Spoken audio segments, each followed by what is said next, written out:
You're listening to Barbell Logic, the podcast where we talk about what it means to experience strength and how you can use simple, hard, and effective strategies in training and nutrition to improve your life. It starts with meeting you where you are right now and finding lasting solutions. Welcome to the show.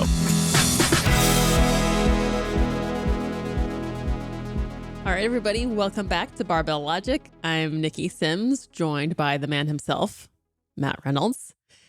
And pretty jazzed about this one today because for the last couple of episodes, we've been trying to lure you or lure someone who you care about into strength. And now that we're groomers for strength. Now that we've got you super excited about it, we're going to tell you exactly what you need, equipment and space-wise, to actually get your program going. Because that can be an obstacle for sure, because we talked about the gym last time. There are so many things you can try, too many machines, maybe even the weight situation is overwhelming. And then sometimes you don't want to go to the gym and you want to create your own space. So we're going to tell you everything you need to fill your shopping cart with, which can be a very few amount of things, or it can be a lot of things if you really enjoy that. So yeah, that's what we're going to do today. I'm pretty stoked. The first question I think we should ask or talk through is for our listeners who are like, should I train at home? Should I, take the time and spend the money and build a gym at home, whatever that looks like? Or should I get a gym membership and just train at a gym? And there are advantages and disadvantages to both. What are your thoughts about that? So, man, I'm definitely a home gym advocate, but I do enjoy also going to the gym. So I think I can speak to both. So one good thing about going to another gym and getting membership is that they have probably almost everything that you need to get started immediately. So if you want to get started tomorrow, you can sign up and go, and all the things will be there. And you don't have to deal with the maintenance of it, selecting which stuff you want to buy. Because again, it's a huge market out there that you can really go into a big kind of black hole about. So everything is already taken care of for you if you go to a gym. There are other people training there, so there's kind of a good vibe. The music is terrible often, so that's kind of too bad. But also there might be powerlifting gyms in your area who have good equipment. So you can do a Google search. I like to go onto Google Maps and move the map to my area and search for powerlifting. I think that's a good filter for finding gyms that are equipped with barbells.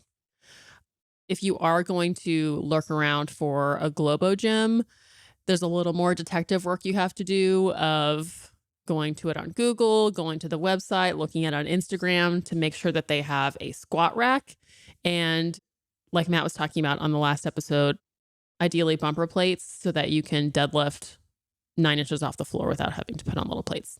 Anyway, I'm on a tangent. So that's the good thing about going to a gym.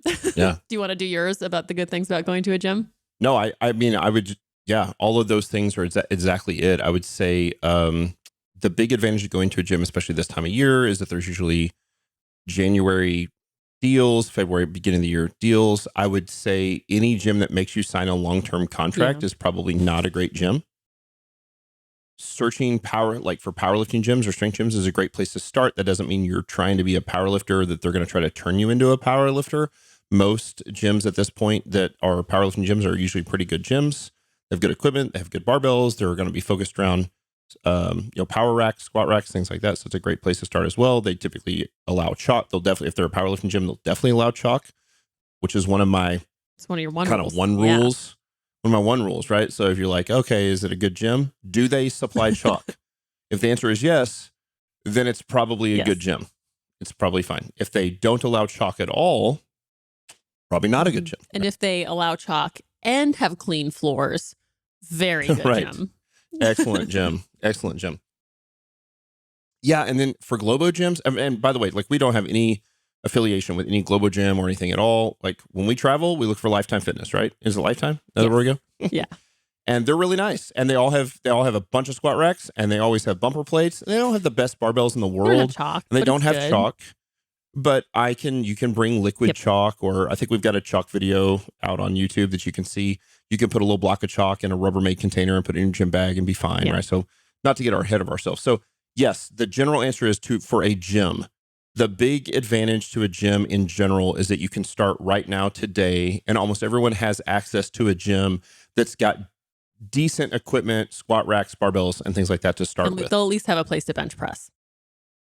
Yes. And some gyms, some of you, as you listen, will have incredible gyms that have incredible communities that are super supportive, or fantastic coaches, and they're going to be few and far between. But if that's you, I actually probably think it's beneficial to just train at that gym. Yeah, that can actually be great, especially if there's someone there you can ask for help, or people who are just like stoked to see you every time you walk in the door. That's That's nice. right.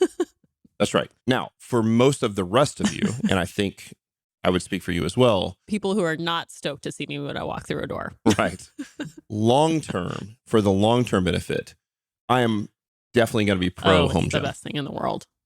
Yeah. Right. So what do you love about the home gym? Before you even get into the equipment you need, what do you love about home gym?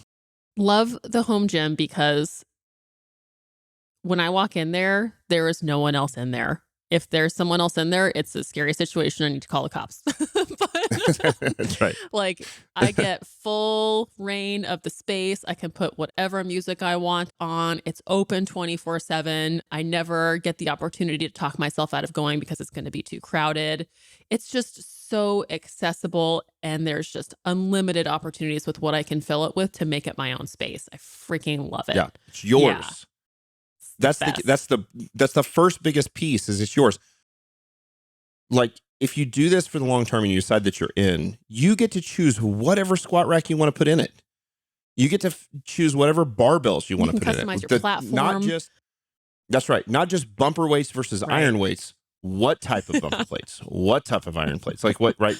What type of platform? Yes. The deadlift jack, which almost no gyms have, Mhm. which is ridiculous because a deadlift jack should It's a game definitely be on the changer. list. It's yours, Yeah. right? Your music, your stereo, that is wonderful. Yes. To me, that's the number one reason that we And that do might be this. super important if you're busy, you're a working professional, you probably have kids. Like, sometimes that commute is enough to make it a deal breaker, because that might be 30 minutes that you don't get to spend with your family. But if you can completely eliminate that and set yourself up to have your own space, boom, all of a sudden you can train. I love this. So yeah, we'll just let you keep doing the play-by-play and I'll do the Yeah. color commentating. I think that's the number two most important reason to do this. It's the efficiency, right? I can go in my gym. So one of the things I love, like in my house, is that all of the majority of the bedrooms are upstairs. There's one bedroom downstairs and the gym is downstairs in that bedroom. So the gym is never more than 10 seconds away from me, which means I can walk in. I can, and you've watched me do this, especially over the last couple of years, I've really focused on efficiency of my workouts. Most of my workouts are like 35, 40 minutes long. Yeah. And I get in and because I'm not competing with people for the squat rack or the barbell or the accessory movements, I get in, I get out.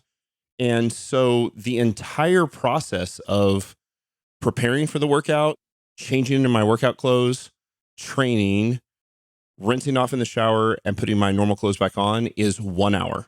That's really And good. that can't be done at any other gym that's not at your home. And so that efficiency is a huge piece. Yeah. And for our business and our clients, they film themselves to send their workouts to their coaches. And that's a very important part of how we coach people, is we need to see how they're moving so that we can make corrections. We need to gauge bar speed. And that might be a little awkward if you're lifting at a gym. It's like tough to put your camera in the right spot. You might get even yelled at. Sometimes it's not actually allowed in most gyms. So if you have your home gym, you can set up your camera in the best location. You can send it to your coach. And so you're able to maintain a really good coaching relationship by being able to film it. And filming your lifts is great, because then you can actually see how you're doing. Yeah. Even if you don't have a coach, I think filming your lift is important. Yeah. The music side, where you're talking about like every gym has terrible music. So whether you're at a Globo gym that's going to play like top 40 pop stuff, or if you're at a powerlifting gym that's going to be playing death metal, To play both are the terrible. top 40 death metal from 20 years ago. Yeah, it's so bad. Yeah. And so, yeah, it's all like Disturbed from 1999, which it was We're great in all stuck 1999. in that. Yeah. So you've got to put in earphones, earbuds, something at another gym. At your home, you just listen to your music, Yeah. whatever you want to listen to, Same and it doesn't song matter whether I over would like it and or not. over It's about and that's over. right. It's yours. So yeah, there's lots of it. So the advantage is there. I think if you do the math based on you also know this about me. I am obsessed with life efficiency, right? Like Mm, I want to be yeah, efficient at everything. Not it's true. now, I say that. I don't want to be efficient at like watching movies with my family or eating good dinners or, but the reason I want to be super efficient at all the other stuff is so I can expand the amount of time that I have to do the important but not urgent things like spend time with my family. And Hmm. so for me, being able to train in an efficient manner, without all of the distractions, without the travel, without the like that is super important for me. And so to get in and out Yeah. is huge. And I can do it. The other way I've set up my life is I'll get up in the morning and I knock out like the urgent stuff at work. And then I go train and then I feel great. And then I get to spend the rest of the day being like CEO Matt and working on the business instead of in the business, which for me works great. Yes. You said something that I think is really cool about having a home gym is we've talked about like you are going to be more successful if you start to own this habit. You make Yep. this habit your own. And I think by creating a space for yourself to be a lifter, to work on yourself, it's very, very powerful. Yep. And so your gym is different than other parts of your house. For me, it's in my detached garage, and so I have to walk like 10 steps to get out there, but it's a different space. And you get to actually fully switch gears. Like Yep. I know a lot of parents who ask their families or they create some sort of like just routine where it's like that's their time to train. Yep. And for me, and I know for a lot of people, like this is a really important part of like my expression as a human. And so to set up that space where you can work on yourself without detracting from other things that are important to you, like your job and your family, it's only a value added. Yep. I agree. I find, there's times when we all are super busy in this life that we live in 2022. And for me, there are days where I call them to my clients, and I've talked about this before on the podcast, the blue collar days, the days I don't Yeah. really want to train, everything hurts, maybe I didn't sleep well last night, and I just need to get in a workout to be consistent and have compliance and like punch my Hmm. time card. I would not do that if I had to get in the car and drive Right. to a gym.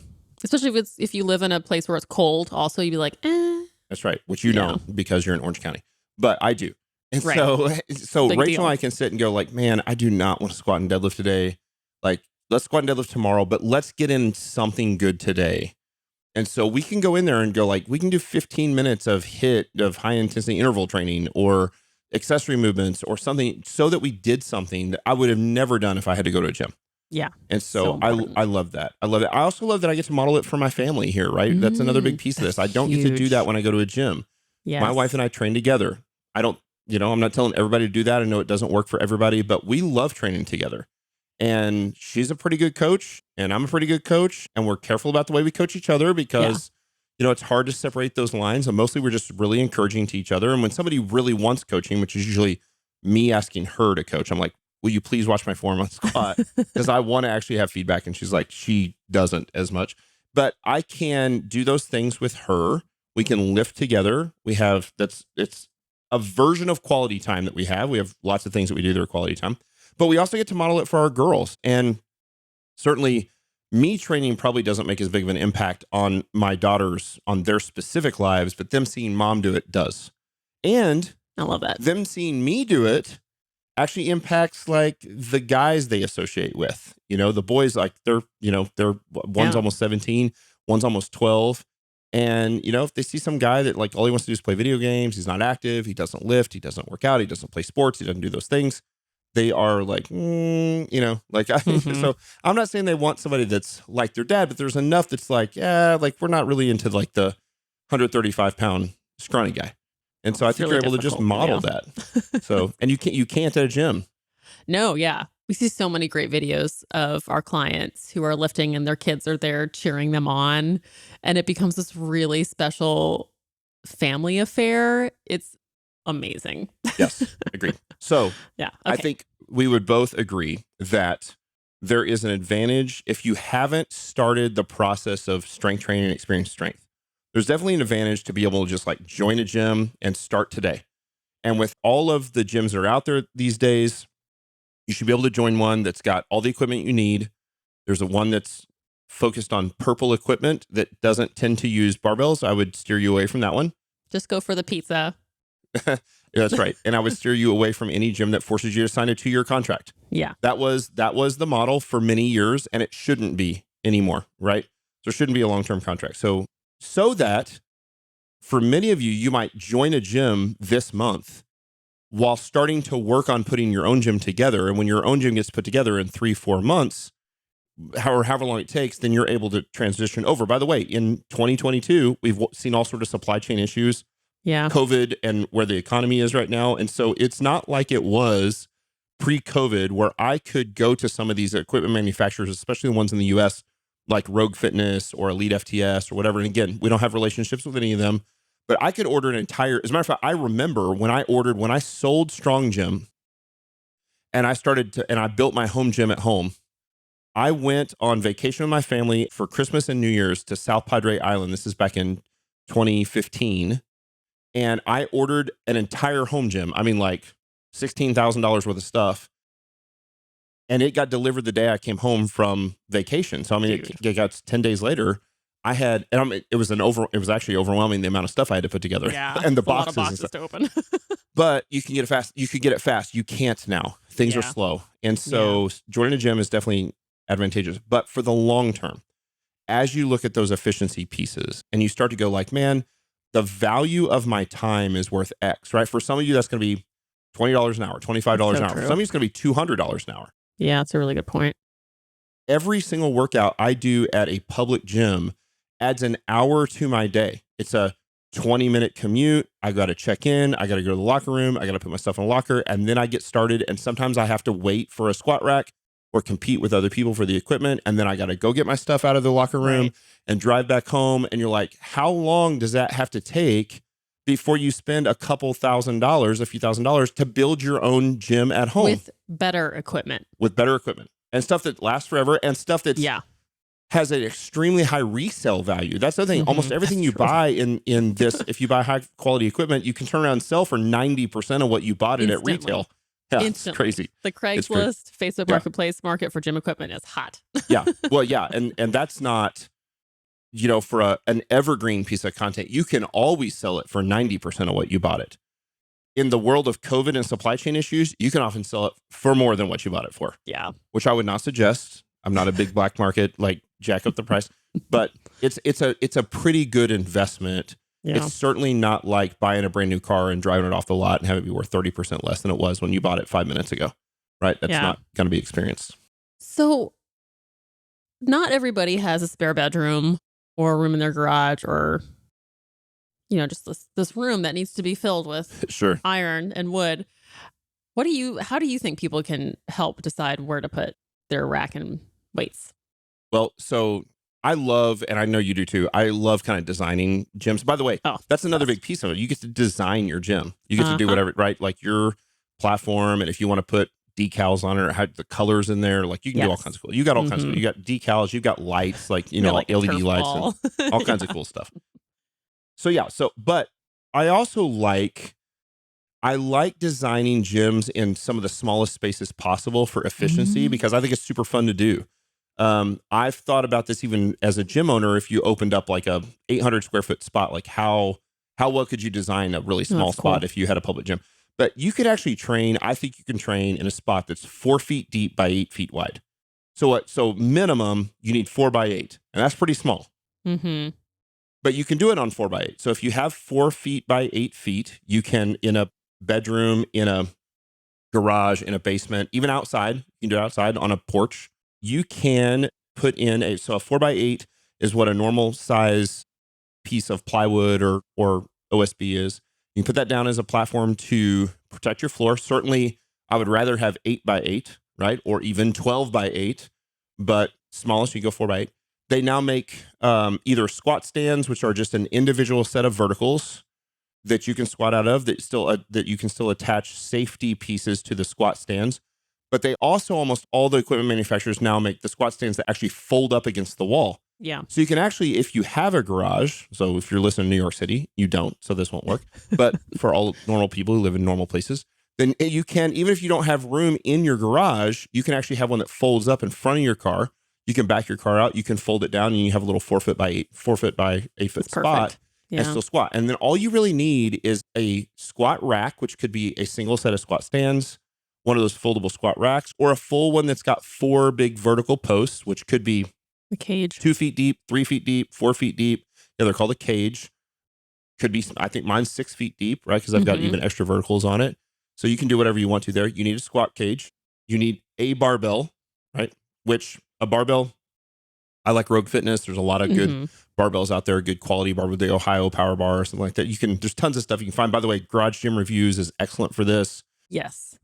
Cooper actually happens to live, the guy that owns that lives in my town, which is just it's just a coincidence. But he does he's like Consumer Reports for gyms, for gym equipment, what's the best barbell on a budget? What's the best squat rack on a budget? Like, go to that website immediately. Yep. Or what's the best barbell for the most amount of money possible? What's the best $5,000 barbell? Yeah, he's got both. So yeah, you need a squat rack, you need a barbell, you need weights, which again, on a budget is, to me, it's Craigslist, it's Facebook Marketplace, it's garage sales. Or you can go buy super nice bumper plates or calibrated steel plates. There's all kinds of, just like buying a car, there's stuff all over the price range. And make sure to get plate storage. I think that's something that people forget about when they're building their gym. And then they have all these plates just all over the floor, and then your gym is cluttered. Unacceptable. A lot of squat racks now, on the back vertical post, you can put some basic weight storage. So it's just got a little horizontal piece that sticks out, and you can put weight on that. You can also buy a weight tree, usually for $50 or $70, pretty cheap. And you need a bench. You need a bench to be able to bench press on. And we have our favorites there too. Again, we're not associated with anybody. I love the Rep Fitness bench because it's got a single post down by your feet, and it's got the wide posts up by your head, so it's super stable. But the feet aren't in the way of my feet, which is wonderful. And the pad's really nice. Yeah, the pad has got this weird, it's this kind of interesting combination of like rubber and vinyl. So it's kind of a sticky vinyl that you stick to.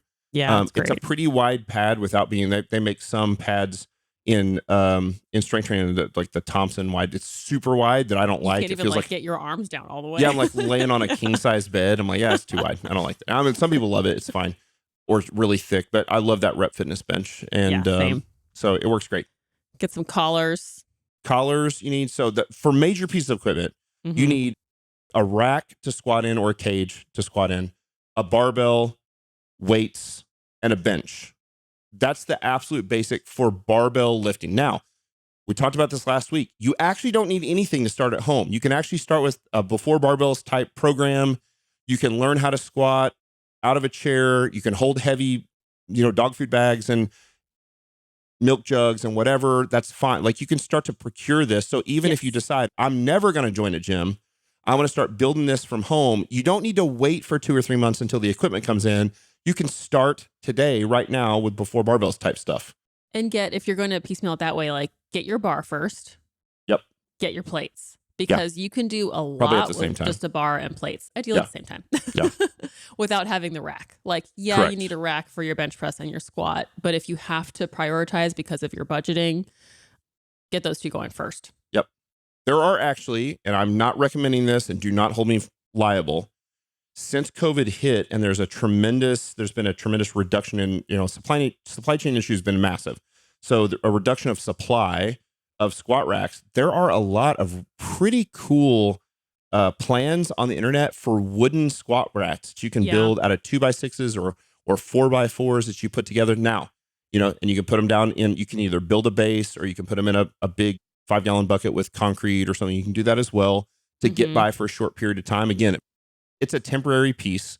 I'm not saying it's super safe. It probably isn't, hence me not actually telling you to do this. But if you need, people have figured out how to make things work.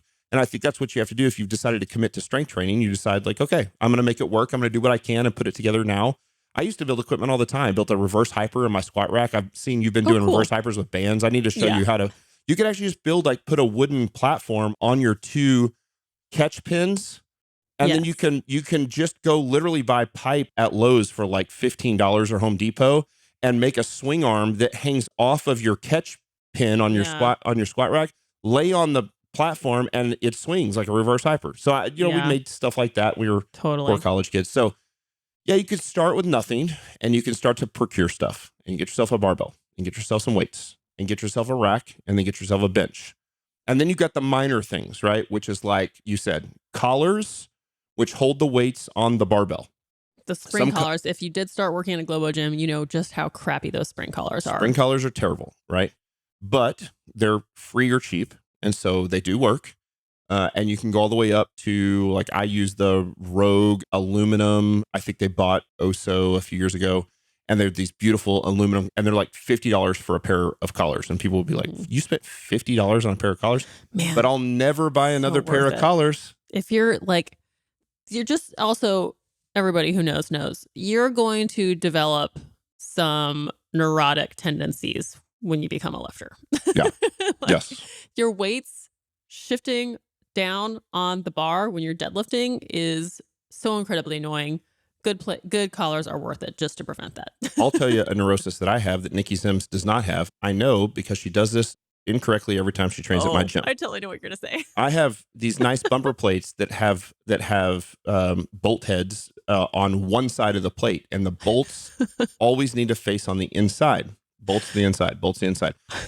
It's got the metal disc in the middle of the bumper plate, and so I want the clean metal disc facing out. And when Niki comes and trains, she gives no regard. She gives no regard to it. It hurts my OCD. So Bolts yeah, you'll develop some of that. So yes, collars, chalk, which again we've talked about. Chalk is dirt cheap. We got a great video on it. Chalk just helps with grip, right? It reduces friction. Super important. A lot of times those barbells are cold, humid, hot, humid. Your hands are sweating. You need some chalk on your hand to absorb the sweat and reduce the amount of friction so that you can get a good grip on the barbell. So chalk is great. If you train at a gym that doesn't allow chalk at all, again, it's probably not a great gym, but sometimes you can't get around that. Liquid chalk works great. You get a little, what are they called? Bottle, I guess, of liquid chalk. Yeah. It's like a Germex bottle. It's kind of what it is. And it really is basically Germex with chalk. And then the alcohol. Cool. And the alcohol evaporates off your hands and leaves a thin layer of chalk. That's how it works. Yeah, so you're not leaving like a powder bomb around you. Yeah. What really other, before I get to personal equipment like belts and shoes and things like that, what other actual equipment for the gym might be something to consider? Do you have anything else that we haven't mentioned? If you've gotten your basics, like you said earlier, a deadlift jack, which can be really large. If you're limited on space, you can get like a little dead wedge or those wooden jacks where you lift one bar at a time. But that's a real game changer too. I love a deadlift jack. Yep. Yeah, really useful. Especially once you get decently strong and you're like, man, if you're deadlifting 315, 405 or more, 405 is 8 45-pound plates on the bar, 4 per side. And if you're a respectable human being, you unload your bar when you're done. You definitely, even at home. Yeah, even at home. Yeah. That's right. Treat your gym really well. That's exactly right. What else? Fractional plates. And that goes with plates. So good call. Most plate sets that you buy are going to go down to 2.5 pounds. And 2.5 pounds per side means the lowest amount that you can increase the weight is 5 pounds. So 2.5 on the right, 2.5 on the left. For most of you, when you do the press, 5-pound jumps long term is going to be too much. And so you're going to need smaller plates than that. We love Microgains. Microgains has been a sponsor of the podcast. It's not sponsoring this at all, but we love Microgains. It's an American-owned business, American produced, which is really cool. And you can get a set of Microgains microplates that has like 1.25, 1 pound, 0.75, 0.5, and 0.25. Or at the least, you could even just get the 1.25s so that you at least have a way to jump 2.5 pounds, which is a pretty good amount to jump. So that's a good place to start as well. And if you didn't get a rack that comes with it, get safety arms. Oh, yes. Want spotter arms. That is an absolute non-negotiable. Yeah. So safety arms, make sure that especially for lifts like the squat and the bench press, if you miss and you can't get back up with the weight, you don't end up in a vulnerable position where you could get yourself hurt. You just set the bar on the safeties. We got videos on that as well, right? We use it for the press as well. No need to use it for the deadlift because you're just picking it up off the floor. So if you miss it, you just set it back on the floor. The floor is the safety. Yes. For a deadlift only. For a squat, it's a terrible safety for the squat. As a matter of fact, I had a client today miss a squat. If you're listening to this, you know who you are. And he had his squat safety set 18 inches too low. And he had to go all the way down until he was basically sitting on the floor and then round his back and set it on. I was like, bro, you gotta get those safeties up. Hopefully you only learned that lesson once. Yeah. I was like, it's, what's way easier is if you set the safeties up 1.5 inches below the bottom of your squat, and then you just bend over 1.5 inches pretty easy. So yeah, so that's it. And of course, like Niki said, there are so many pieces of equipment that you can add. I don't want to get into all, like, there's tons of cool stuff. I've been doing this for years, so I've got a ton of fun equipment at home. But even with all the equipment I have, and you're the same way, you've got a ton of equipment. I've got tons of different bars. I've got, Matt has a great setup. I got tons of stuff. And yet 90% of all the work I do is still the 4 main lifts and pull-ups or chin-ups. I still squat and deadlift and bench pressing and pressing in a rack with a barbell. And then doing some version of chin-ups or pull-ups, and I usually like alternate the grips. And that's 90% of everything I do. And then maybe I go out and do some extra accessories and do some dips or barbell curls or some lower body stuff out in the garage. But that's the thing. So like, that's why those pieces of equipment matter so much, because those are the ones that are going to give you longevity, and you'll use them forever. Use them. You'll pass them down to your grandkids if you buy if you buy a good set. And by the way, you could buy a cheap set. Buy something cheap on Craigslist if you don't have the budget, and then you won't pass it down to your grandkids. In another year or two, you'll be like, oh, now I want a better squat rack, and you get a nice one. But eventually, if you get a nice squat rack, nice barbell, nice weights, this stuff will live longer than you will. You're not going to pass it down to your kids. You're going to pass it down to your grandkids, and it'll still work just fine. So, okay. What about personal equipment? Yeah. Oh, man. Nice. Jinx. You owe me whiskey. So personal equipment, one of the very first things to make sure you're using is a good pair of lifting shoes. Yep. And that means not something compressible, so not running shoes, not something squishy. You want something with a really hard sole. In fact, they make lifting shoes. That's what they're called. That's what I was going to say. Lifting shoes means they were designed to lift weights in. Yes. That's what are the other purposes of lifting shoes? There aren't any. There aren't any. You lift weights in them. You don't wear them to the dance. You don't wear them to church. You just wear them to lift. Funny you say that, because I feel like sometimes dancing and lifting shoes would be better because of the heel height. Yeah. Rigid heel, and like knee sleeves would also be good for dances. Right, because you're so sore if you ever go and dance. And I like the sound. You could dance and you can get a little better. You got that clogged thing going on. You can make a lot of noise. So where's a good place for people to get shoes? Are there some brand? Again, since we're not affiliated, we can just throw out brands. Who do we love? Again, Rogue. Nike has some. I think even Zappos. Amazon. Yeah, you can get them in Academy in my town, which is by the way. Yeah. If you haven't done this for a long time, you don't know how crazy that is for me to say. Like in Springfield, Missouri, in the Ozarks, I can go. I think they have them at Bass Pro Shops here too. So I can go to Bass Pro or Academy and now get weightlifting shoes. That is amazing. Insanity. That's how much the world has changed, which is great for the better, right? I've noticed like ESPN Sports. I'm not even a sports guy, but on their Instagram, they've been posting tons of like powerlifting videos on ESPN's Sports Center's Instagram. That's how much the world has changed. Awesome. Wear something with a flat, rigid sole. Like I like Adidas Sambas. Yeah. Chuck Taylors are good, but invest in a pair of lifting shoes. Yeah, a pair of lifting shoes is as cheap as about $60 and is as expensive as 150 or something. All of those will probably last forever. So some of it is just kind of style and how pretty they look and stuff. So Adidas makes a lot of good lifting shoes that are made just for lifting. I love Adidas. I think that's my favorite brand for lifting shoes. Yeah, they have a shoe that they came out with a few years ago called the Powerlift. I think they're now on the Powerlift 4 or the Powerlift 5. And so it's basically just the 5th version of that, but they're all good. Yeah. I've always loved Adidas lifting shoes. Nike makes great lifting shoes. Reebok makes pretty good lifting shoes. And Reebok does have some that are kind of hybrid lifting shoes for kind of like half CrossFit, half lifting. And I would rather my people just go with lifting shoes and then have a hybrid tennis shoe or some sort of like cross training tennis shoe is fine too. Rogue Fitness has a company called Dowin, Dowin, which I believe, and somebody will correct me on this. Glenn Penley, who's now dead, is the one that originally connected. That was the Chinese manufacturer that manufactured all the Chinese shoes for the Chinese Olympic weightlifting team for China. That's right. And about, gosh, I was going to say 10 years ago, but I think it's probably been like 17 or 18 years ago. That's how I know I'm old. You know, when your grandpa's like, oh, you know, like last year, and your mom's like, that was 1984. so yeah. Those are great shoes as well. They're on Rogue Fitness. If you have wide feet, you're going to want like a Dowin. It's a wider base shoe. If you have narrow feet, Adidas tend to be the most narrow. Nike's kind of in the middle. But there's a handful of other brands as well. You just want to make sure you buy a shoe that's made to be a lifting shoe. Yeah. They're almost always going to be called lifters or Adidas weightlifting shoe or power lift Very obvious. shoe. We couldn't make Yeah, it they've more got obvious. a wedge. It's like a big solid wedge on them. You wouldn't wear them for anything else because they're hideous. That's right. And then what's the other really big one that almost everybody should have? Maybe not on day one, but pretty quick. A belt. Get yourself a good lifting belt. And you've probably seen the bad lifting belts. They're skinny in the front, fat in the back. That's right. Made of Velcro, crappy. Those are bad. Move along. Yeah, a good belt is made of leather and is all one width all the way around, right?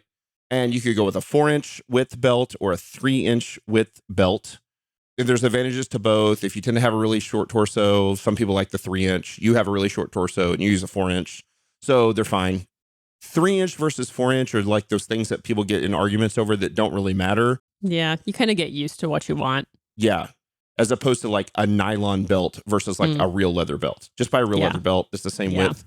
I don't really care what width it is. You get like 10 millimeters is a good one. 13 millimeters, I think if you're someone who's been powerlifting for 6 years and you're squatting 600 pounds, like that's probably the right time to get a 13 millimeter belt. Minimum of 7 to 8 millimeters. Anything less than that's going to be too thin of leather. Yeah. I do have like a 5 millimeter leather belt that I will travel with sometimes if I if I just need to pack. I mean, you know, if I'm only taking an overnight bag or a checked bag, a non-checked bag, carry-on bag.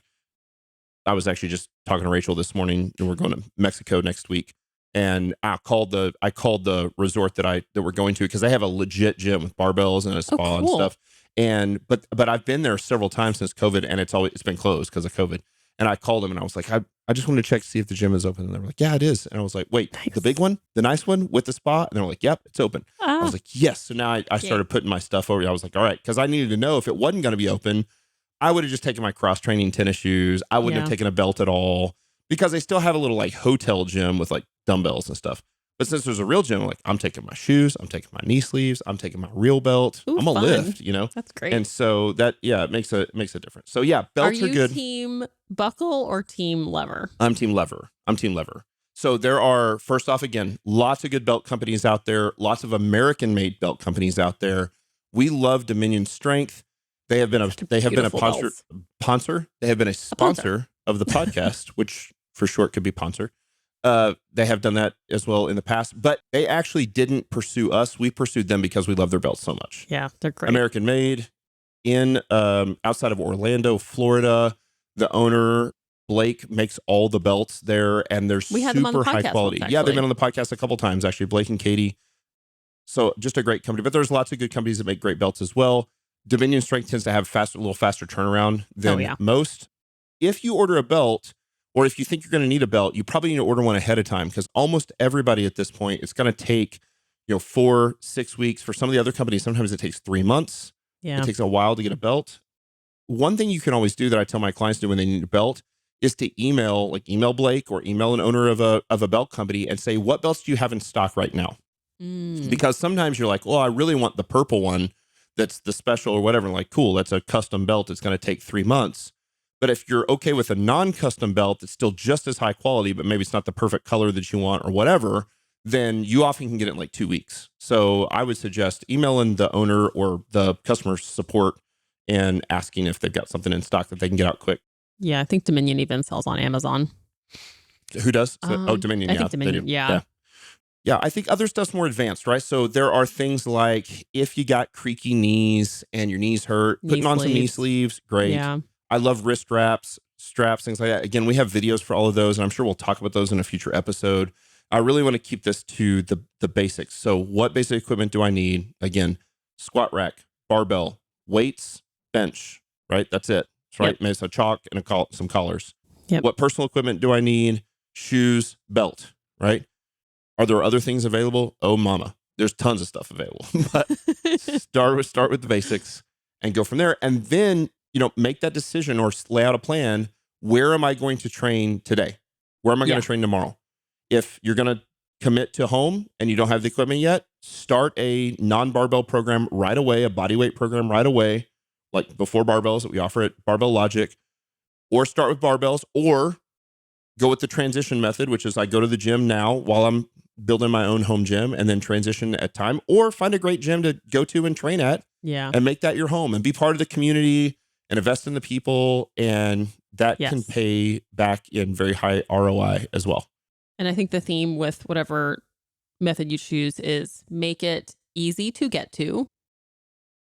And that includes like your home space. If you're going to work out at home with pieces of equipment you have around the house, like dog food, stuff like that, like don't make it a hassle or a chore to get everything set up, because sometimes you're going to be looking for excuses not to train and you want to prepare for that. So if you have to reassemble your gym every single time, or if you have to drive 40 minutes every single time, that might put you in a position where you're going to say no. You want to always be able to say, well, at least it's easy to get to. At least it's easy to do. Yeah, that's actually a really good point. It's like, in cooking, you've got mise en place, right? The kind of like you put all the stuff together ahead of time. Yeah. And for cooking, you have to do that every time because you clean all your dishes and stuff, right? But it actually makes the experience of cooking much nicer because it's like everything's where it's supposed to be ahead of time. Yeah. It's got a place. Training's kind of the same way, but the nice thing about it, if you've got a space to put it in, whether it's a spare bedroom or garage or basement or whatever, you can kind of put all your stuff there and it's ready to train. So you can just walk wherever it is. And whether that's like, again, talk about picking up your gym at the end of the day and making sure you rack your weights if you do have the barbells and whatnot. I don't want to, if I walk into a gym and there's 400 pounds of weight on the barbell on the floor, I'm like, rude. This looks, I want to walk in and be like, all right, it's ready for me. But likewise, if I'm training at home and I just need a dining room chair, a box, a kettlebell, dog food bag, like I'm going to have all that in one place too. So I don't have to go gather everything up and then train. You can just walk in and train. And then training at home, like those sessions should take 10 or 15 minutes to train. If you have to spend 20 minutes gathering the stuff, it's not going to be worth it. So that's a great piece of advice as well. So there you go. Training at home versus training at a gym, what equipment you need. Hopefully this was valuable to you. If it was, we would love a 5-star review on Apple Podcasts. Those are always so helpful to get our message out to new eyes and ears. Again, we are doing video podcasts. I think we're probably out on YouTube at this point. What is this? Our fifth episode? We had video our episode. First technical video difficulty on this one. So. Yeah, you guys won't know, but like it just stopped recording out of nowhere on my end. I only have fiber optic internet, which is the fastest internet on earth. It just stopped working out of nowhere. So, but we got a wonderful producer that'll put this thing together, and you won't even know. It'll just blend without a hitch. So we would love a 5-star review. We love to get out to more eyes and ears, and you can look for us on YouTube. I hope next week when we record the next one, I get to actually tease out the URL, right? Because YouTube, after you've been up long enough, they let you personalize the URL as opposed to the super long, crazy code that would never. I'd be like 79E star ? Like passwords. You're like, I'm not going to remember that. So we can give you probably a simple URL and you can go check out the video podcast if you haven't checked that out yet. So thanks for listening and we'll see you next week. Bye.